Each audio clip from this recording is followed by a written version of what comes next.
Okay, so this is our second lecture on photosynthesis.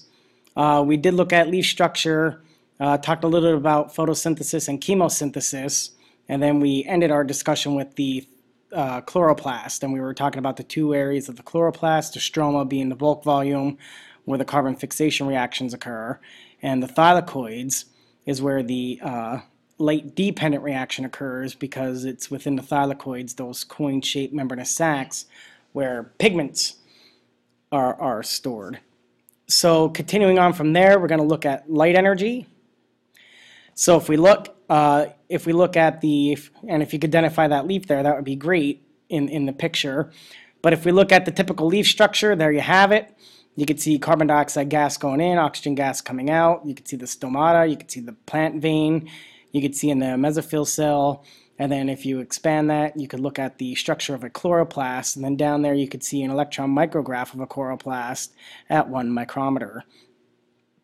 And it's within the chloroplast where photosynthesis occurs. What drives this process is light energy. Chloroplasts are the solar power chemical factories, and then we'll look at the mitochondria next chapter and their role as an energy-related organelle. So the chloroplasts are the organelles of plants and other green organisms that harness solar energy and then convert that into chemical energy. Light is in the form of electromagnetic energy and electromagnetic radiation, and it travels in rhythmic waves. And we'll talk about that. So we often talk about the light traveling in packages called photons. The wavelength for any type of a wave is the distance between crests of waves. So it determines the type of electromagnetic radiation. And we could see this on the electromagnetic spectrum. So light behaves in discrete particles called photons. So when we look at our light-dependent reactions, because they are driven by light energy, we'll talk about light hitting the chlorophyll and other pigments, and that light energy will be in the form of photons. The electromagnetic spectrum is the entire range of electromagnetic energy or radiation, and the area of the electromagnetic spectrum that we are concerned with is the visible light spectrum, because it is here where we can see the various colors. And the colors would be Roy G. Biv: red, orange, yellow, green, blue, indigo, and violet. And it's these colors that will help drive the process of photosynthesis. So here's a little comic I threw in there. Not even going to ask, still told them. And then you could see the kids sitting in the pool there. We're testing whether light is a wave or a particle.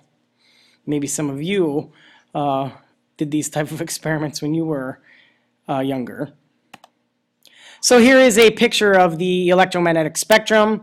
At one end we could see gamma rays, and then at the other end we see radio waves. We will go over this a little bit later. But if you look, do write this, to copy this down into your notebook. Gamma rays, X-rays, UV rays, then you have visible light in the middle there, and then you have infrared, microwaves, and radio waves. So what happens as you go across the electromagnetic spectrum, you increase the wavelength. And if you put that in perspective, gamma rays have shorter wavelengths than radio waves. Radio waves are what radio stations use, like T102 here in Pottsville, Pennsylvania. They use radio waves. Those are much longer waves to transmit their signal to your radio in your home or your car as you're traveling. So gamma rays have short wavelengths. Radio waves have longer wavelengths. It's when you have a shorter wavelength that you have higher energy. So gamma rays have much higher energy than a radio wave, which is very low in energy. Now, if you look, the process that drives photosynthesis, or the area of the electromagnetic spectrum, for say, that drives photosynthesis, is the visible light spectrum. So there you can see the colors of light. So as far as wavelength, purple, violet light has a shorter wavelength, where red light, on the other end of the spectrum at 750 nanometers, has longer wavelengths. So what would be greater in energy is the purple, blue, violet range has much higher energy at a wavelength of 380 nanometers compared to reddish orange light with lower energy at 700 to 750 nanometers. So it's this visible light energy that is going to be trapped in the pigments. And a pigment basically is any substance that can absorb light energy. And different pigments absorb different wavelengths of light. Some light is reflected or transmitted. An example, leaves are green because the pigment chlorophyll reflects and transmits green light. So green light is not useful for driving the process of photosynthesis. It would be the blue, violet, and the reddish-orange colors of light that really are harnessed in order to drive this entire process. And we see that green coloration because it is transmitted and reflected back to our eye. That's why plants appear green. So here you could see it, where you could see the green light is transmitted. That means it's passing through, or it's reflected. It's being reflected off of the thylakoids inside the chloroplast. But you could see those other colors are going to be absorbed. And it's that energy from those different wavelengths of light that are going to excite electrons. Remember that in the beginning of our discussion, we talked about photosynthesis being a biochemical pathway that involves oxidation reduction reactions. So we're looking at electrons being transferred from molecules to molecules, and in order to do that, you have to have this input of energy. That input of energy, hence an endergonic reaction, is from solar energy, that light, that visible light spectrum there. So our types of pigments are chlorophyll A. Basically, chlorophyll A and chlorophyll B are the chlorophylls of plants. There is also a chlorophyll C and D. You're not going to learn about it in this class, but if you should further your studies in biology in college, you will definitely pick up on chlorophylls C and D in a college botany or plant physiology course. Chlorophyll A is the primary photosynthetic pigment of all higher plants, blue-green algae, and cyanobacteria. It gives you a blue-green coloration. Chlorophyll B is an accessory pigment found in virtually all higher plants and green algae. Basically, accessory pigments, they help broaden the spectrum of color for photosynthesis to occur. So where chlorophyll A is blue-green in color, now you have chlorophyll B, that's a yellow-green color.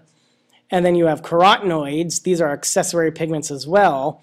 And accessory pigments, in this case, they help absorb excessive light energy that would otherwise damage the chlorophyll. So carotene is an orangish coloration, and then the carotenoids are orangish, reddish, and yellows.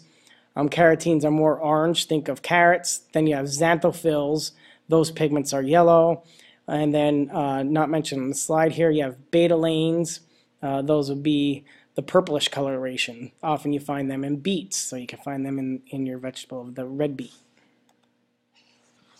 Here's what's special about chlorophyll A and chlorophyll B. In chlorophyll A and B, if you look, the peripherin ring, the light-absorbing head of the molecule, has a central magnesium atom. And basically the difference between chlorophyll A and chlorophyll B is that CH3 or that CHO there.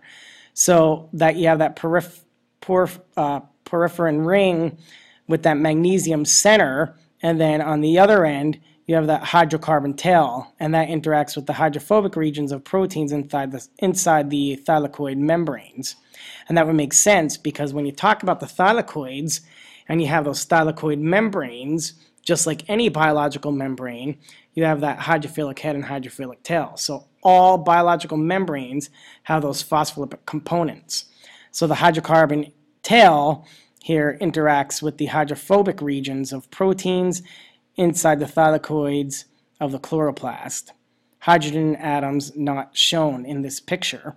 But if you look, you could see a double carbon bond there with that extra line there in that hydrocarbon portion. So where do we get our knowledge about pigments? A guy by the name of Thomas Engelmann in 1883 did this experiment. Basically took the action spectrum of photosynthesis and he used a filamentous algae and exposed this filamentous algae to different wavelengths of light. And what he saw was favorable wavelengths of light produced excess oxygen gas. In addition to that, he used an aerobic bacterium clustered along the algae and measured the oxygen production when this filamentous algae was placed in lighted conditions. Now, aerobic bacteria unlike anaerobic bacteria, love oxygen-rich conditions. So if you look here we have our chlorophyll A, chlorophyll B, and carotenoids. We could see on the absorption spectrum where those peaks are. So there we have the wavelengths of light in nanometers on the x-axis, and then on the y-axis we see the absorption of light by chloroplast pigments. You could see those active light regions and where they peak at on the electromagnetic spectrum. Now when you throw that into play with Engelmann's experiment, here we see the rate of photosynthesis measured by oxygen concentrations. If you look here at this diagram, it is very similar to that of the previous diagram. And then when you put it all together, here you can see that filamentous algae. It looks a lot like Spirogyra. And what happens is, you could see in the color regions, now rich in energy, you have the blue violets there. And then on the other end, you have the red orange, lower energy, longer wavelengths. And then right in the center, you have the green light. So you could see that green light not very useful to photosynthesis, therefore there's not a lot of oxygen production. That's why not many of those aerobic bacteria are congregating there. But when you go down to the blue-violet spectrum and the red-orange spectrum, you could see a lot of bacteria congregating there because there's a lot of oxygen being generated by that filamentous algae because those colors help drive photosynthesis. So the basic reactions of photosynthesis that we are going to look at are scientists and their contribution to this process. We have Helmont, Egginghaus, and Priestley, and I'll briefly discuss those. Basically, Van Helmont, he looked at how water played a component, is a major component of photosynthesis, and then Egginghaus and Priestley, they looked at oxygen gas and carbon dioxide gas using a mint sprig and a candle. And we'll discuss that a little bit in class.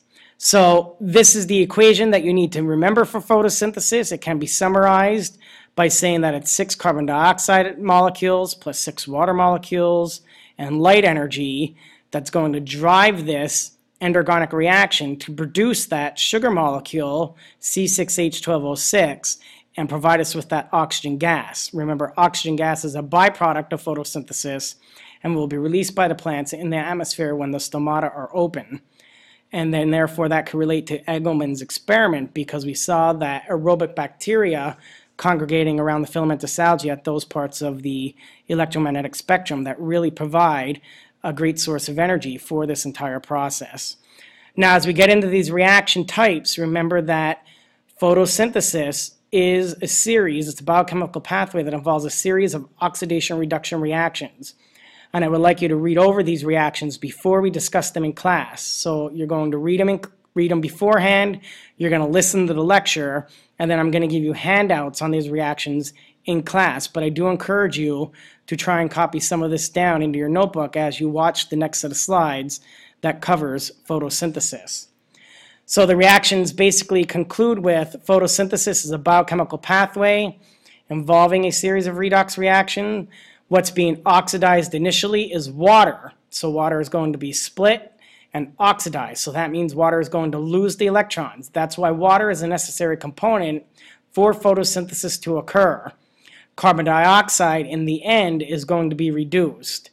And we're going to examine those two reactions. If we break down that word, photosynthesis, the photo portion is the light-dependent reactions, and those light reactions occur inside the chloroplast at the thylakoids. Remember, a stack of thylakoids is called grana. And then the other reaction, the synthesis part, that's where we're going to synthesize, we're going to make that sugar in the stroma, which is the bulk volume of the chloroplast, because it's in the chloroplast stroma, which is the bulk volume there, where you have those carbon fixation enzymes. So that's where carbon dioxide gas will come into play. So you have water donating electrons, and you have carbon dioxide gas donating the carbon for the sugar molecule to be made.